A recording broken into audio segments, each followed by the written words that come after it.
Okay, good morning everyone. Today I'm making presentation on the paper 20th century literature 1900 to World War II.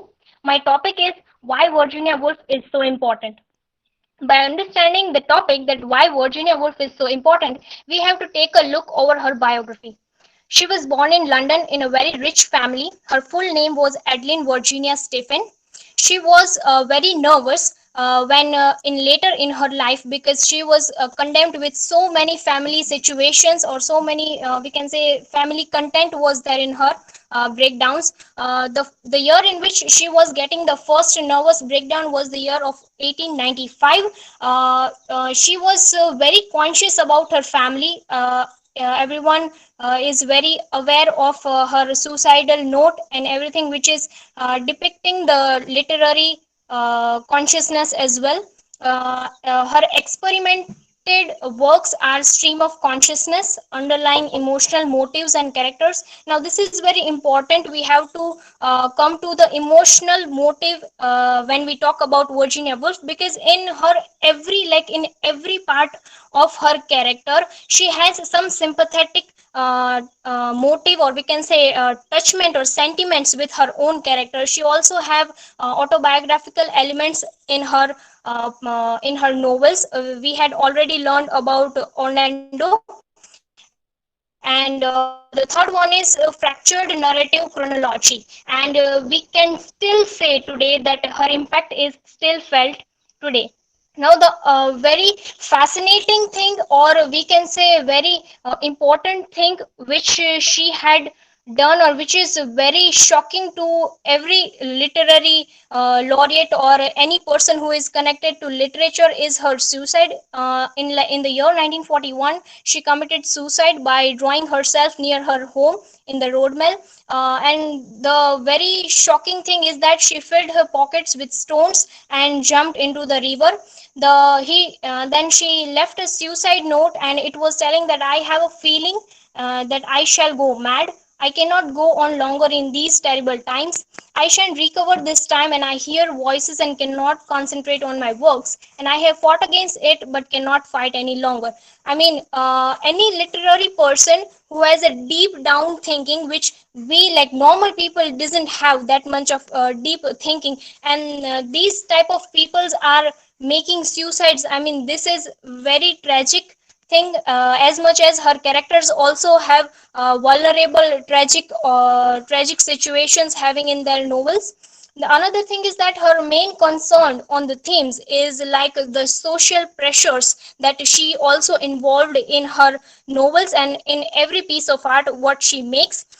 She already has an anger towards men, and she also says that it is an oppressive social condition that has tarnished the writing of a woman. She also said that women have served as supportive props to the male ego rather than developing their own abilities. Like females, we have always dominating to a male person. Either it is our father, our brother, our husband, or a friend, or anyone. We are just dominating to their work must be done. They have to be, like perfect in their life, and we are not concentrating on our abilities, working on that. And she also tells that women writers and intellectuals have not had the money, independence, or material comfort necessary to create their work best. These are the key passages. If we understand that why Virginia Woolf is so important, this is the, I can say that this is the gist of her life, because she had tell these 5 or 6 points which are many useful, which is also included in her arts. That why was one sex so prosperous and the other so poor. So here she is talking about the men, that why the gender men is so prosperous and why women is not coming to their height. And what effect have poverty on fiction? Means fiction is something that is connected to imaginary, which is imagination. But it is always, we find in our society that truth is always more dangerous or more shocking than fiction. Fiction is something which we think in our mind and all. But what is the relation of poverty and fiction? So here she was very concerned about these things. So these are the key passages of it. She also said that some collaboration has to take place in the mind between the women and the men before the act of reaction they are accomplished. So here she wanted to tell that women and men also have that one type of connection, one type of respect to each other work, to each other, every type of situation in their life. The another thing is women's writing and female poverty. Female poverty is always one concerned theme in her piece of art. So her central concerns are with Juliet Shakespeare, Woolf's spectacular would never have been as to realize her potential. She was very famous for demanding this thing, or for making an assumption that what it would be if William Shakespeare has a sister whose name is Juliet Shakespeare, and she then says that instead she would have found herself with a child and killed herself one winter's night. So she here dramatizes that William Shakespeare is a very amazing, or we can say is the hero of literature. But if he had a sister which is similar to him, but then only she will not getting that type of opportunity, or if she would have published her works, it was not be as famous as William Shakespeare has. Then another main concern is, does this also hold true for the working classes?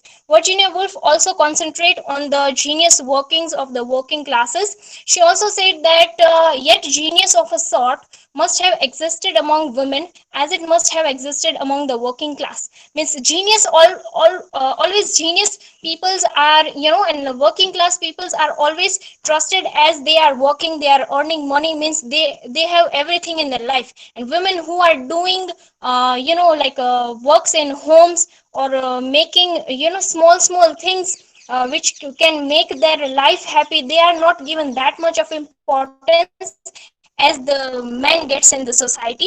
And Wolf has always sometimes have been criticized for being elitist. How does Wolf's class position affect her views?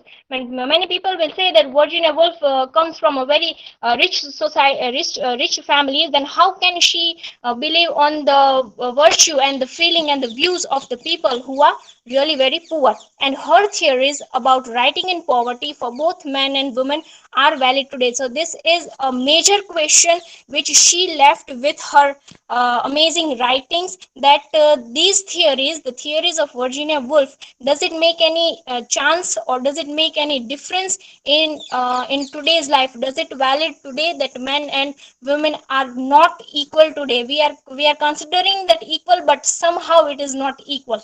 So she also make to try this thing uplifted in her life also. These are the references which I took some points in my presentation, and thank you.